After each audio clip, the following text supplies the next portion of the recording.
হিন্দুত্বজ্জীদেরকে যে পরিচয় করিয়ে দিতে হয়, জাতির যুবকদের সামনে খাসিদা বেগম আর মীর জাফরদেরকে প্রতি প্রজন্মের কাছে যেভাবে পরিচয় করিয়ে দিতে হয়, আমাদের দেশের বুদ্ধিবেশারা, গোলাম মিডিয়া এবং রাজনৈতিক দলগুলো দেশের সবচেয়ে ক্ষতিকর এলিমেন্ট গুলোকে জাতির তরুণদের সামনে বন্ধু বেশে গত 54টা বছর পেশ করেছে। এবং যেটা করবার মধ্য দিয়ে যেটা হয়েছে, আমার স্বাধীনতা, আমার সার্বভৌমত্ব, আমার জাতীয় স্বার্থ, আমার আত্মমর্যাদা বারবার ভুলুণ্ঠিত হয়েছে। রাজনৈতিক দলগুলো যেভাবে আমার হাসনাত ভাই বলে গেছে, এত পাইনলেস বনলেস হয়েছে ক্ষমতার জন্য।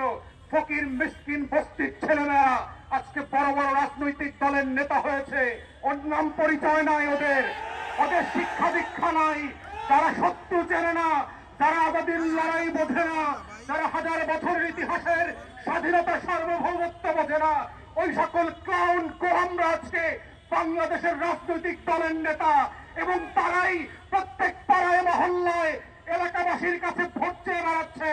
তারা আগামী সংসদটাকে কিভাবে আজাদির সাথে বেইমানি করে, গণ অভ্যুত্থানের সাথে বেইমানি করে বাংলাদেশকে আবার নতুন করে দিল্লির কাছে বেঁচে দেবে, সেই নাটক মঞ্চস্থ চলছে।